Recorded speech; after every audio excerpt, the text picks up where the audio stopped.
ಉಡುಪಿ ಜಿಲ್ಲೆಯನ್ನ ಬೆಚ್ಚಿ ಬೀಳಿಸಿದ್ದ ಅಜಕಾರು ಬಾಲಕೃಷ್ಣ ಪೂಜಾರಿ ಕೊಲೆ ಪ್ರಕರಣದಲ್ಲಿ ದಿನದಿಂದ ದಿನಕ್ಕೆ ಟ್ವಿಸ್ಟ್ ಪಡೆಯುತ್ತಿದೆ.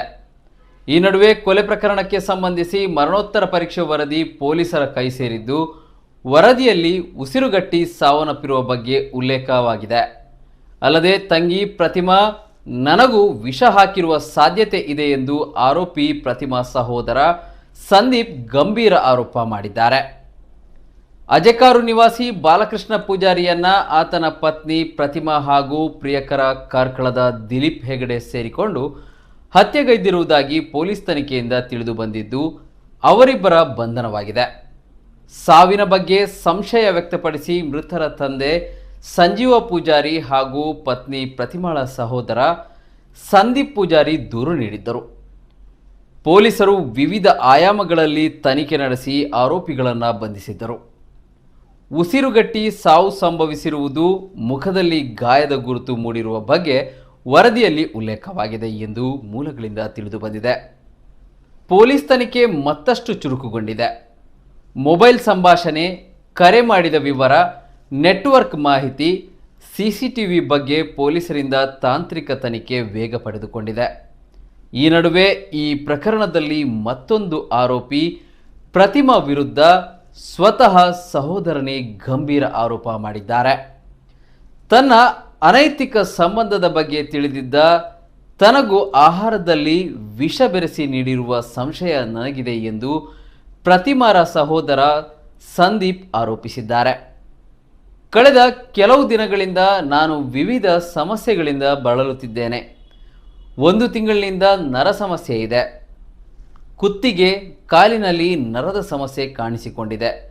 ಎಲ್ಲ ರೀತಿಯ ಪರೀಕ್ಷೆ ಮಾಡಿಸಿಕೊಂಡಿದ್ದೇನೆ, ಆದರೆ ಯಾವುದೇ ಕಾಯಿಲೆ ಪತ್ತೆಯಾಗಿಲ್ಲ. ನಾಳೆ ಮತ್ತೆ ಮೆಡಿಕಲ್ ಚೆಕಪ್ಗೆ ಹೋಗುತ್ತೇನೆ ಎಂದರು. ಸಹೋದರಿ ನನಗೂ ಸ್ಲೋ ಪಾಯ್ಸನ್ ಹಾಕಿರುವ ಸಂಶಯ ನನಗೆ ಬರುತ್ತಿದೆ. ಆಕೆಯ ಅಕ್ರಮ ಸಂಬಂಧಕ್ಕೆ ನಾನು ಅಡ್ಡಿಯಾಗಿರುವುದರಿಂದ ಹೀಗೆ ಮಾಡಿರಬಹುದು, ಆದರೆ ಹೆಚ್ಚು ಹಾಕಿರುವ ಸಾಧ್ಯತೆ ಇಲ್ಲ. ಯಾಕೆಂದರೆ ನಾನು ಆಕೆಯ ಮನೆಯ ಊಟ ಮಾಡುವುದು ಕಡಿಮೆ. ಇತ್ತೀಚಿನ ದಿನಗಳಲ್ಲಿ 2 ಬಾರಿ ನಾನು ಅವಳ ಮನೆಯಲ್ಲಿ ಊಟ ಮಾಡಿದ್ದೆ ಎಂದರು. ಕಾರ್ಕಳ ಕ್ಯಾಂಪ್ ಆಸ್ಪತ್ರೆ, ಮಣಿಪಾಲದ KMC, ಮಂಗಳೂರಿನ ವೆಲ್ನಾಕ್, ಬೆಂಗಳೂರಿನ ನಿಮಾನ್ಸ್ ಹಾಗೂ ವಿಕ್ಟೋರಿಯಾ ಆಸ್ಪತ್ರೆಗಳಲ್ಲಿ ಚಿಕಿತ್ಸೆ ಪಡೆದು ಗುಣಮುಖರಾಗಿ ಬಂದಿದ್ದ ಭಾವ ಬಾಲಕೃಷ್ಣ ಪೂಜಾರಿ ಬಂದ ದಿನವೇ ರಾತ್ರಿಯೇ ಮೃತಪಟ್ಟಿರುವುದು ನನಗೆ ಸಂಶಯ ಮೂಡಿಸಿತ್ತು. ಮೃತದೇಹವನ್ನು ನೋಡುವಾಗ ಮುಖದಲ್ಲಿ ಕತ್ತಿನ ಬಳಿ ಆದ ಗಾಯದ ಬಗ್ಗೆ ತಂಗಿಯನ್ನು ಪ್ರಶ್ನಿಸಿದಾಗ ಆಕೆ ಹಾರಿಕೆ ಉತ್ತರ ನೀಡಿದ್ದಳು ಎಂದರು. ತನಿಖೆಯ ದಾರಿ ತಪ್ಪಿಸುವ ಪ್ರಯತ್ನ ನಡೆಯುತ್ತಿದೆ ಎಂಬ ಸಂಶಯವನ್ನು ಕೊಲೆಯಾದ ಬಾಲಕೃಷ್ಣ ಪೂಜಾರಿಯ ಕುಟುಂಬ ವ್ಯಕ್ತಪಡಿಸಿದೆ. ಬಾಲಕೃಷ್ಣ ಪೂಜಾರಿ ಅವರ ಸಹೋದರರು ಹಾಗೂ ತಂದೆ ಪ್ರಕರಣದ ತನಿಖೆಯನ್ನು ಪೊಲೀಸರು ತೀವ್ರಗೊಳಿಸಿದ್ದರೂ ತನಿಖೆಯ ದಾರಿ ತಪ್ಪಿಸುವ ಕೆಲಸ ನಡೆಯುತ್ತಿರುವ ಬಗ್ಗೆ ನಮಗೆ ಶಂಕೆ ಹಾಗೂ ಆತಂಕ ಉಂಟಾಗಿದೆ ಎಂದರು. ಪ್ರಕರಣದ 2ನೇ ಆರೋಪಿಯಾಗಿರುವ ದಿಲೀಪ್ ಹೆಗಡೆ ಆರ್ಥಿಕವಾಗಿ ಪ್ರಬಲವಾಗಿದ್ದು, ತನಿಖೆಯನ್ನು ನಿಧಾನಗೊಳಿಸುವ ಹಾಗೂ ಅದನ್ನು ಹಳ್ಳ ಹಿಡಿಸುವ ಕೆಲಸ ಕುಟುಂಬದಿಂದ ನಡೆಯುತ್ತಿರುವ ಬಗ್ಗೆ ಸಂಶಯ ಉಂಟಾಗಿದೆ ಎಂದು ಬಾಲಕೃಷ್ಣ ಪೂಜಾರಿ ಅವರ ಸಹೋದರ ಪ್ರಕಾಶ್ ಪೂಜಾರಿ ತಿಳಿಸಿದರು. ಡಿಪಾರ್ಟ್ಮೆಂಟ್ ಕೂಡ ನನ್ನ ಪ್ರಕಾರ ಒಂದು ದಿಕ್ಕಲ್ಲಿ ಅವರಿಗೆ ಸಪೋರ್ಟ್ ಮಾಡ್ತಾ ಉಂಟು ಅಂತ ನಂಗೆ ಕೂಡ ಪ್ರೂಫ್ಗಳು ಸಿಗ್ತಾ ಉಂಟು. ಯಾಕಂದ್ರೆ ತುಂಬಾ ಜನ ಆ ರೀತಿಯೇ ಹೇಳ್ತಾರೆ, ಪಬ್ಲಿಕ್ ಹೇಳ್ತಾ ಉಂಟು, ಪೊಲೀಸ್ ಡಿಪಾರ್ಟ್ಮೆಂಟ್ ಕೂಡ ಅವರಿಗೆ ಸಪೋರ್ಟ್ ಮಾಡ್ತಾ ಉಂಟಂತ. ಯಾಕಂದ್ರೆ ನಮ್ಗೊಂದು ವಿಶ್ವಾಸ ಉಂಟು, ಇಲ್ಲಿ SP ಅವರ ಮೇಲೊಂದು ವಿಶ್ವಾಸ ಉಂಟು ಖಂಡಿತವಾಗಿಯೂ. ಯಾಕಂದ್ರೆ ಅಂತ ಒಂದು SP ಉಡುಪಿಗೆ ಸಿಕ್ಕಿದ್ದು ನಮ್ ಪುಣ್ಯ. ಅದು ಕೂಡ ಬಡವರ ಕಡೆಗೆ ಅವರೊಂದು ಅನ್ಯಾಯದ ವಿರುದ್ಧ ಹೋರಾಡುವಂತ SP ಉಡುಪಿ ಜಿಲ್ಲೆಯಲ್ಲಿ ಇದ್ದಾರೆ ಅಂದ್ರೆ ಅದು ನಮ್ಗೆ ಒಂದು ಹೆಮ್ಮೆ ಉಂಟು. ಯಾಕಂದ್ರೆ ಯಾರ್ಯಾರು ಅದರಲ್ಲಿ ಒಳಗಿಂದ ಹಣ ತಗೊಂಡಿದ್ದಾರೆ, ಅದು SP ಅಂತೂ 100% ಬಿಡುವುದಿಲ್ಲ. ಅದಕ್ಕೆ ಏನಾದ್ರೂ ಒಂದು ಫುಲ್ ಸ್ಟಾಪ್ ಮಾಡುವುದರಲ್ಲಿ ಡೌಟೇ ಇಲ್ಲ. ಬಲವಾದ ಪ್ರೂಫ್ ಉಂಟಾ ಪೊಲೀಸ್ನವರು ನಿಮ್ಮ ವಿರುದ್ಧ ಕೆಲಸ ಮಾಡ್ತಿದ್ದಾರೆ? ಬಲವಾದ ಪ್ರೂಫ್ ಏನು ಇಲ್ಲ ಸರ್. ಯಾಕಂದ್ರೆ ಜನಗಳ ಮುಖಾಂತರ, ಬಾಯಿಯ ಮುಖಾಂತರ ಕೇಳ್ತಿದ್ದೇವೆ ಹೊರತು, ಬಟ್ ನಮ್ಗೆ ಅಂತ ಒಂದು ಪ್ರೂಫ್ ಏನು ಇಲ್ಲ. ಯಾಕಂದ್ರೆ ಅವರು ಇದು ಅವರ ನಮ್ಮ ಇಷ್ಟು ಪ್ರೂಫ್ ಇದ್ರು ಹೋಗುವ ದಿಕ್ಕು ನೋಡುವಾಗ, ಯಾಕಂದ್ರೆ ಅಷ್ಟೊಂದು ಪ್ರಭಾವಿಯಾಗಿ ಹೋಗ್ತಾ ಇಲ್ಲ. ಅವರು ಹೋಗುವ ದಿಕ್ಕು ನೋಡುವಾಗ ನಮ್ ಕೂಡ ಒಂದ್ ಸ್ವಲ್ಪ ಡೌಟ್ ಬರ್ತುಂಟು. ಇಷ್ಟು ಮೆಸೇಜ್ ಕೂಡ ಸಿಕ್ಕಿದ್ರು ಕೂಡ ಪ್ರೂಫ್ ಇದೆಲ್ಲ ಪ್ರೂಫ್ ಎಲ್ಲ ಉಂಟು. ಅವ್ರು ಮಾಡಿದ್ದೆಲ್ಲ ಗ್ರೂಪ್ಗಳು ಒಂದಕ್ಕೊಂದು ಲಿಂಕ್ ಆಗ್ತಾ ಉಂಟು. ಆದ್ರೂ ಅವರ ಆ ರೀತಿಯಲ್ಲಿ ಸ್ಪೀಡ್ ಆಗಿ ಹೋಗ್ತಾ ಇಲ್ಲ. ನಿಧಾನಗತಿಯಲ್ಲಿ ಹೋಗದಾದ್ರೆ ಅದಕ್ಕೊಂದು ಕಾರಣ ಏನಾದ್ರೂ ಇರ್ತದೆ, ಇಲ್ಲಾದ್ರೆ ಖಂಡಿತವಾಗಿ ಆ ರೀತಿ ಹೋಗುದಿಲ್ಲ. ಒಂದು ಹಣದ ಪ್ರಭಾವ ಇರ್ಬೋದು, ಕೊಟ್ಟಿದ್ರ ಇಲ್ವಾ ಅಂತ ನಮ್ಗೆ ಗೊತ್ತಿಲ್ಲ. ಬಟ್ ಜನ ಹೇಳುದಾದ್ರೆ ಕೊಟ್ಟಿದ್ರ ಅಂತ ತುಂಬಾ ಜನ ಹೇಳ್ತಾ ಇದ್ದಾರೆ. ಬಾಲಕೃಷ್ಣ ಪೂಜಾರಿ ಅವರ ಪತ್ನಿ ಪ್ರತಿಮಾ ಎಂಬಾಕೆ ತನ್ನ ಪ್ರಿಯಕರ ಕಾರ್ಕಳದ ಉದ್ಯಮಿ ದಿಲೀಪ್ ಹೆಗಡೆ ಜೊತೆ ಸೇರಿ ಕಳೆದ 3 ತಿಂಗಳಿನಿಂದ ಸ್ಲೋ ಪಾಯ್ಸನ್ ನೀಡುತ್ತಿದ್ದರು. ಇದರಿಂದ ಬಾಲಕೃಷ್ಣ ಪೂಜಾರಿ ಅವರನ್ನು ಮಣಿಪಾಲದ KMCU ಸೇರಿದಂತೆ ಮಂಗಳೂರು ಹಾಗೂ ಬೆಂಗಳೂರಿನ 4-5 ಆಸ್ಪತ್ರೆಗಳಿಗೆ ಸೇರಿಸಿ ಚಿಕಿತ್ಸೆ ನೀಡಲಾಗ್ತಿತ್ತು ಎಂದರು. ಆದರೆ ಆಸ್ಪತ್ರೆಗಳಲ್ಲಿ ಪರೀಕ್ಷೆಗೊಳಪಡಿಸಿ ಅಣ್ಣನಿಗೆ ಚಿಕಿತ್ಸೆ ನೀಡಿದ ವೈದ್ಯರಿಗೆ ಇದು ಯಾಕೆ ಗೊತ್ತಾಗಿಲ್ಲ ಎಂದು ಪ್ರಶ್ನಿಸಿದ ಪ್ರಕಾಶ್ ಪೂಜಾರಿ, ಸ್ಲೋ ಪಾಯ್ಸನ್ ವಿಷಯವನ್ನ ಆಸ್ಪತ್ರೆಯವರು ಯಾಕಾಗಿ ಮುಚ್ಚಿಟ್ಟರು ಎಂದು ಪ್ರಶ್ನೆ ಮಾಡಿದರು. ಪ್ರತಿಮಾ ಚಿಕಿತ್ಸೆಯ ಸಂದರ್ಭದಲ್ಲಿ ನಮಗ್ಯಾರಿಗೂ ಆಸ್ಪತ್ರೆಯ ಬಳಿ ಬರಲು ವೈದ್ಯರೊಂದಿಗೆ ಮಾತನಾಡಲು ಬಿಡುತ್ತಿರಲಿಲ್ಲ ಎಂದು ಅವರು ದೂರಿದರು. ಸರಿ ಆಯ್ತು ಓಕೆ ಅಂತ ಒಪ್ಕೊಂಡ್ರು. ಅದು ನಾವು ಟ್ರೀಟ್ಮೆಂಟ್ ಸ್ಟಾರ್ಟ್ ಮಾಡಿದ್ವಿ. 1 ಡೇ ಬಿಟ್ಟು 1 ಡೇ ಬ್ಲಡ್ ಕೊಡೋದು ಎಲ್ಲ ಇತ್ತು.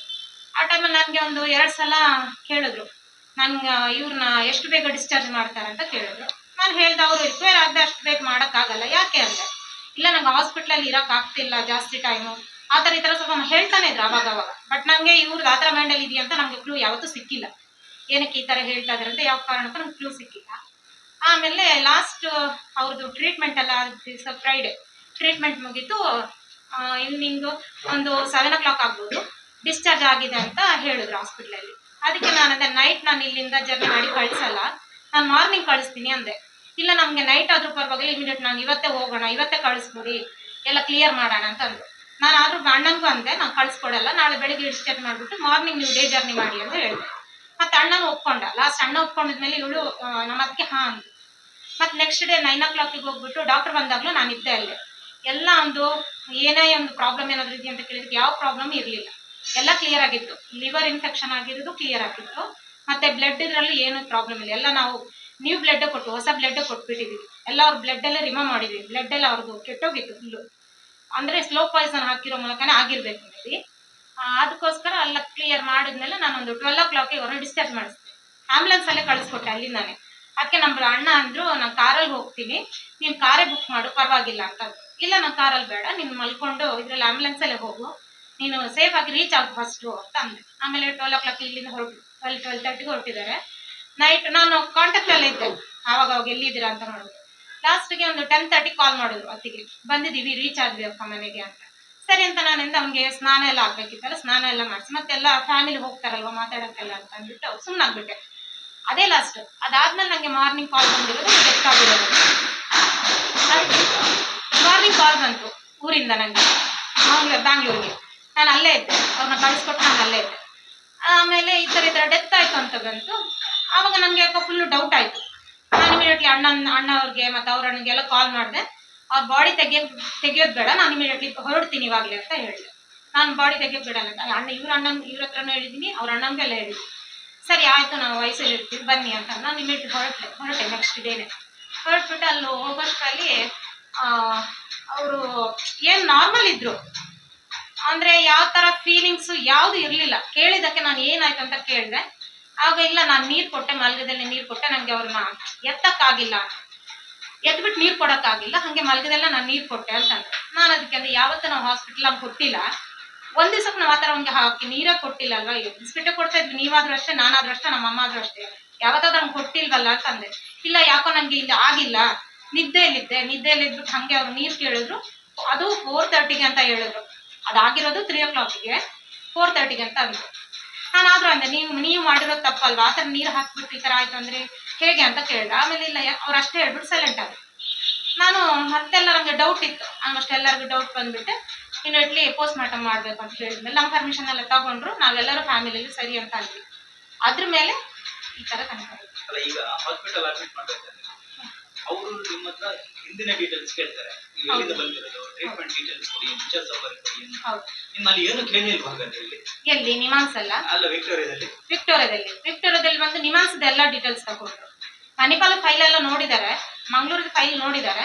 ಮತ್ತೆ ಫೈಲ್ ಅಲ್ಲಿ ಬಂದು ಅವರು ಅದ್ರ ನಮ್ಗೆ ನಿಮಾನ್ಸ್ ಅಲ್ಲೇ ಅಷ್ಟು ಪ್ರಾಬ್ಲಮ್ ಇದೆ ಅಂತ ಗೊತ್ತಾಗಿರೋದು ನಿಮಾನ್ಸಲ್ಲಿ MRI ಸ್ಕ್ಯಾನ್ ಮಾಡಿದ್ರಲ್ಲಿ ಮಾತ್ರ ಗೊತ್ತಾಗಿರೋದು. ಮಣಿಪಾಲದಲ್ಲೆಲ್ಲ ಅದರಲ್ಲಿ ಯಾವುದಿಲ್ಲ. ಅಂದ್ರೆ ಇಮಿಡಿಯೇಟ್ಲಿ ಅವರು ಒಂದು ಇಂಜೆಕ್ಷನ್ಗೆ 3 ಲ್ಯಾಕ್ ಆಗುತ್ತೆ. ಈ ಇಂಜೆಕ್ಷನ್ ಬಂದ್ಬಿಟ್ಟು ನಿಮ್ಗೆ ನಿಮಾನ್ಸಲ್ಲೇ ಸಿಗೋದಂತ ಅವ್ರು ಅಲ್ಲಿಂದ ಶಿಫ್ಟ್ ಮಾಡಿಸಿದ್ರು.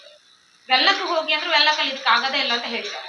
ಅಲ್ಲದ ಯಾವುದೇ ಕಾಯಿಲೆ ಡಿಟೆಕ್ಟ್ ಆಗಬೇಕಾದ್ರೆ KMC ಮಣಿಪಾಲದಲ್ಲಂತೂ ಹೆಲಿಕಾಪ್ಟರ್ ಆಗ್ತದೆ, ಯಾಕಂದ್ರೆ ವರ್ಲ್ಡ್ ಕ್ಲಾಸ್ ಹಾಸ್ಪಿಟಲ್ ಅದು.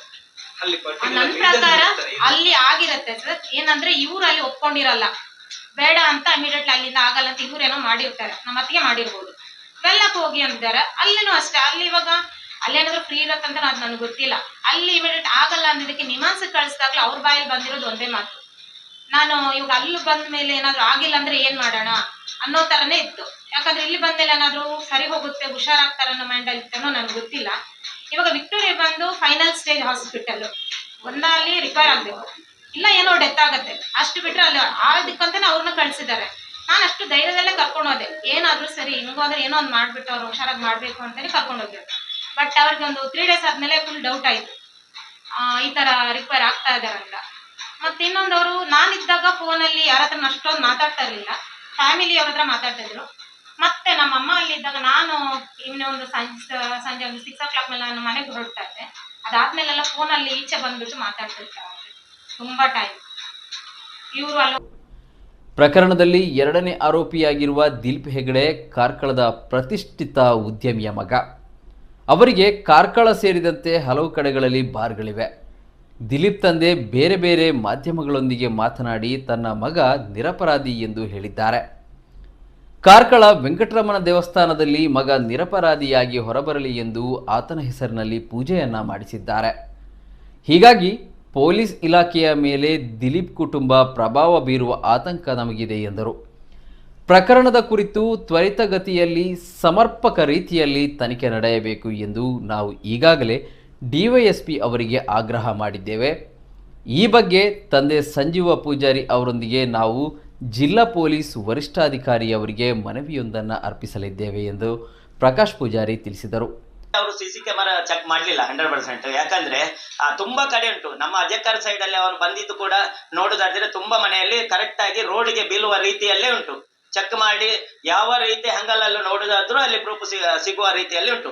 ಅದನ್ನು ಇನ್ನಾದ್ರೂ ಕರೆಕ್ಟ್ ಆಗಿ ಖಂಡಿತವಾಗಿ ಮಾಡ್ಬೇಕು. ಯಾಕಂದ್ರೆ ಈಗ ಇಷ್ಟು ಪ್ರೂಫ್ ಸಿಕ್ಕಿದೆ, ಅವರಿಗೆ ರಿಪೋರ್ಟ್ ಸಿಕ್ಕಿದ ಮೇಲೆ ಅವರು ಚುರುಕುತನದಿಂದ ಅದನ್ನೆಲ್ಲ ಮಾಡ್ಬೇಕು. ಎಲ್ಲೆಲ್ಲಿ CC ಕ್ಯಾಮೆರಾ ಉಂಟು, ಬಟ್ ಮೊನ್ನೆ ಅವರು ಬಾಟ್ಲಿ ಎಲ್ಲ ಬಿಸಾಡಿ ಹೋಗಿದಾರಂತೆ, ಅದು ಸಿಗ್ಲಿಲ್ಲ ಅಂದ್ರೆ ಅದಕ್ಕೆ ಅರ್ಥ ಇರ್ಬೋದು, ಅದರ ಮುಂಚೆ ಇದು ಕ್ಲೂ ಸಿಗುವಾಗನೇ ಅವ್ರು ಏನಾದ್ರು ಅಲ್ಲಿಂದ ಎತ್ಕೊಂಡು ಹೋಗಿ ಏನಾದ್ರು ಮಾಡಿರ್ಬೋದು.